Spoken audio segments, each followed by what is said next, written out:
Hey everyone, it is Stephanie here with Infernal TV, and I'm here with Hellwitch. So how are you guys? Hell yeah! Feeling very brutal this evening. Feeling very brutal, and hell yeah, Hellwitch. All right, well, let's just start talking about the new album, Annihilation Intercention. I mean, guys, this is your first album in like 15 years. So, I mean, what was the holdup? Yeah, well, we actually were, we were prepared to record probably in like 2019, and then COVID came and kind of screwed up practicing, and you know, JP doesn't live in South Florida, he lives in another state, so kind of held things up a bit. And you know, I had a health scare with my vocal cords for a little while there, yeah, and I was going and getting tests for that and stuff, and yeah, it was a little complicated there for a while, but so yeah, we you know, after things started to come back into shape, we got back to practicing, and had a couple songs that weren't, you know, they were done, and then I went back and was listening to them then for months, and you know, at one point I'm like, this could be revised a little bit, we can make this a little bit better, I can change this part and make everything sound a little bit better. And so, you know, did that, and then you know, we got together and practiced, and got everything tightened up real good, and you know, did rough demos of some of the songs and listened to those and sent them to Laurent at Listenable, and he was very pleased with the demos we did. And you know, boom, we started shopping. We shopped around for a studio in South Florida, and that took a little bit of time, and ended up going back to Studio 13 with Jeremy Staska, who did Omnipotent Convocation, our last album in 2008. And recorded with him. So yeah, there was a little bit of you know, a little hiccup in there, but yeah, we were pretty much ready probably 4 years ago, but you know, yeah. It also takes a really long time to write a Hellwitch song. It's a big process that goes into every single part. Like, every part has to be worked on thoroughly before it's ready to be heard by anybody. So to write, you know, we don't want to put out album after album that just sounds like the same thing or like everybody else, so it needs to be unique and well put together, and we strive to create something that's just totally unique and just classic Hellwitch. So that in itself takes a long time. Understandable. And I mean, I guess, oh, sorry. I mean, well, unless you want to say something. No. All right. Perfectly said. Perfect. Well done. Yeah. Well, I guess going off what Brian said, because how I look at Annihilation Intercension, and we were joking before, I have a lisp. Syzygial, that album. That album. T-shirt. Yeah. Comment Well, I'll just say the first album, make things easier. So, like, I guess I feel like Annihilation Intercension is the first album, but like to a different level. You know what I mean? Like, yeah, absolutely. So I wasn't sure if on your end, if you feel like there are any differences or like little parts that you added to this new record, or what do you guys think? I think on Annihilational Intercension, the lid has come off. Our lid is off. No boundaries. No boundaries. I think there's a lot of echoes that go back to the original, all back to the beginning. You hear it all the way through, and then you hear today. You hear a little bit more of maturity, you know, just today being us today, you know, just time with us, you know, songwriting skill, the time it takes to write them.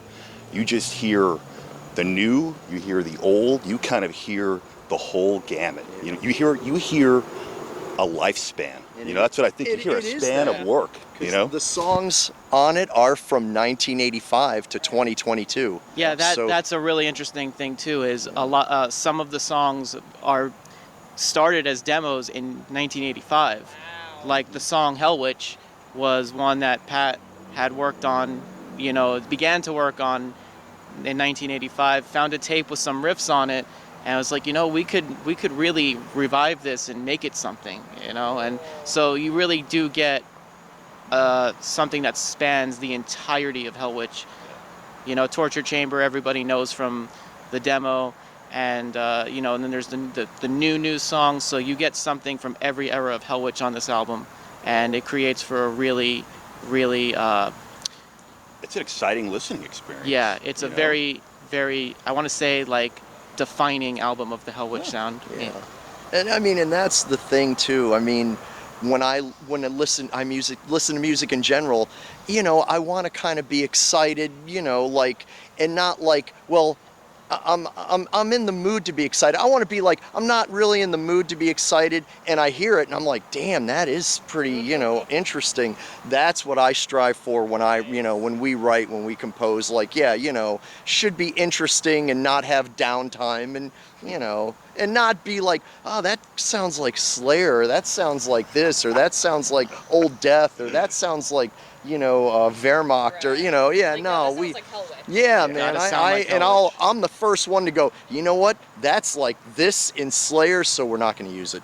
There you go. There Yeah, you go. That's yeah, awesome. I'll And dump therein it is the immediately. years of revisions. I'll dump it immediately. No question. No, that's not. And that's why we haven't gotten a Hellwitch album in 15 years. Yeah. But hey, when you do release an album, it's killer. So there you go. Much rather, you know, it's quality over quantity. That's what I'm saying. Yeah. All right. So now let's talk about horror movies. Which films inspired your lyrics for this new album?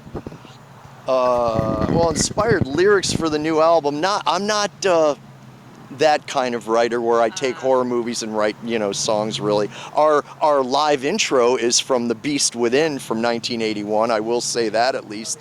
Yeah, no, I mean, I'm just a big movie enthusiast, but I'm not, you know, I found that years ago that kind of was, you know, done. Everybody's, not all, but a lot of people have, you know, do that. And I'm not knocking them. I'm like, that's a way to go. But in the world of, you know, the universe of Hellwitch, of being different and trying to stay fresh and, you know, unlike all others, like, yeah, I'm not going to write about horror movies. It's just not really, yeah, not really going to work for me, for us. Alrighty, and then so now, well, we are here playing Tampa Deathfest. So, and I mean, I think what's special is, like, you know, the city just has such an iconic metal scene, and like in the state in general, like, you guys are, you know, one of the many awesome bands from, you know, decades back, and you're still going at it today. So, I mean, I guess we'll you know, I guess talk about playing Tampa Deathfest, and like, I guess what you're anticipating, and then two, I guess just like I guess just talk about like this legendary scene, and like having like a good festival, you know, to like represent all the bands from this area. You're pointing it at me, huh? Yeah, that's you. Oh, well, I mean, this is, you know, the Brass Mug is an institution. It's not a club, you know. And I mean, they was at another location. Now it's moved here, and this is where they have all, you know, a good portion of the true underground metal shows. Like, that's what I've always liked about the Brass Mug. They have the really underground shows, and you have the freaks that come to this place, you know, who are, you know, like just the really weird people, which that's what I like more than, you know, anyone else on the planet. This is where death metal started. Yeah. I mean, everybody knows Tampa's the capital of death metal. Even people I've known who don't really even know much about extreme metal, once they hear Tampa, oh, that's the capital of death metal. Everybody associates this place with that. And you know, there's been other bands to come out that weren't death metal too. You know, you have your Siren and Nasty Savage came out of around this area. Crimson Glory. Crimson Glory. Just watched. But, you know, really, death metal rules all in Florida. I think that there's no question about that.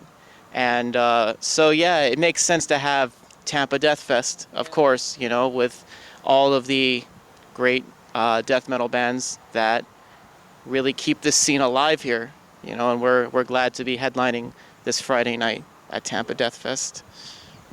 Awesome, that's a good answer. And now you guys are playing a ton of other shows. Like, I know you're playing Mass Destruction Fest. So yeah, I mean, like, feel free to just promote everything else you have coming up. Well, next up after this, we have the Mass Destruction Fest in Atlanta. And then in December, we're playing the very first show in Europe, which is going to be the Never Surrender Festival in Berlin. and we're working on getting some European shows booked around that as well, because it's time to bring Hellwitch overseas. I think after how many years? Yeah, it's about time, you know. Well, to Europe. We've been overseas, but not to Europe. Yeah, we've been overseas, but not to Europe, and Europe really needs Hellwitch, I think. So we're excited to be going to Europe for the first time later this year. Awesome. And now let's talk about the current state of metal, specifically extreme metal. So just give your thoughts. Brian has his pulse on the metal youth of America. Well, you know, Has his finger on the pulse. I've been all over the world, and I've seen metal scenes all over the world, and I have to say that in 2023, metal is doing better than I've seen it do in a long time. I don't know if that has to do with the fact that everybody's just so ready to get out again. I mean, we don't really think about it anymore, but we still do live in a post-COVID world, and it's only more in the last year that I've really seen things return to what they used to be. And I think people are just really, really appreciative when bands come out now, because turnouts I've been seeing have been really, really good. There's a lot of new bands coming out. There's a lot of tours happening. There's so many tours happening, you know, there's almost oversaturation sometimes, but, you know, I think that if you want to see more heavy metal, go support the bands, buy pre-sale tickets, that's a big thing. Just go support any band that you like, and that's the way we'll keep heavy metal alive, and that's how we'll have much more great music for many more years to come. Awesome. That's a good answer. Do either of you guys want to say anything? Well, yeah, you know, I was going to say in 2023, it's more difficult than ever to be original and to have your own sound. But, you know, I would just say that if you're a band starting out, you know, it takes a while to find your style, to find your sound, but it's always good to try to have your own sound and, you know, pick your music apart, listen to it, and, you know, don't be satisfied. Always find something that could, you know, what can we do better with this song? How can we make this song better? How can we make this part better? Like, that's, you know, stuff I've always tried to work, you know, do in what we do, and it seems to work for me and us, and it's important to be original. And I say that because I hear a lot of newer things these days where, you know, as I was saying a couple minutes ago, well, I hear a Slayer part in there from like Rain and Blood or Hellwitch, and, you know, I hear this and I'm like, that's, you know, something from Megadeth or Metallica, Kill 'Em All, or, you know, I hear something like that in there, and there's a lot of that, and you know, it's okay, but I mean, for me, I look for stuff that's more original, and hopefully you do too. Awesome. Another good answer. And this is the last question. You guys can just say whatever you want. You can promote the new album, any upcoming shows. Just take it away. Well, like I said, we have the Mass Destruction Fest. We have Never Surrender Fest. Hoping to do more European shows. And next year, we hope to do some more touring. Get to Europe again, maybe do some more U.S. shows. We're playing the Milwaukee Metal Fest next year. Yes, there's that one as well. And yeah, so next year is going to be the 40th anniversary of Hellwitch. So we really want to do as much as we can to celebrate that. But for right now, check out the new album, Annihilation Intercention, out now on Listenable Records, on all formats. Spotify, Apple Music, it's everywhere. On our Bandcamp, on our Store Envy, on eBay, on Amazon. Yeah. Really buy the album? Yeah. Buy something. It's my friend. Buy something. But buy something. Anyway, you can support us. We appreciate it. Yes, we do. And yeah, listen to the new album and Kill people dead. Kill people dead. Kill people dead. Push through the snow and ice and kill people dead. There you go. Does Julian want to say anything? He thought he could just sneak up on here without being in this interview. What do you think of the current state of metal? That's a loaded question. I would say that there's a lot of people trying to make a lot of different things, but they're not necessarily metal that are popular. But the old school is still going strong. Yeah. We got bands like Hellwitch. We got bands like Cannibal Corpse, like Morbid. I think Morbid Angel just did a tour. Yeah. So like we're, the old school is still going strong, and there's new people into it. Just keep going. Yeah. That's what Hellwitch has done. They persevered. Look where they Nice. are now. So just keep going. There you go. Anybody who's playing, just keep going. Nice. All right, everyone. Thank you so much for. Stephanie. Absolutely. Always down to support. Yeah, thank you. Yeah, thank you guys for checking out this interview. Just like Hellwitch was saying, they have a new album, Annihilation Intercention. They're going to be playing some killer festivals. Hopefully they'll be playing more, specifically overseas in Europe. So definitely keep up with everything they're doing and stay metal, everyone. Watch Infernal Thanks TV. for watching. Watch Infernal TV. And yes, follow Infernal TV.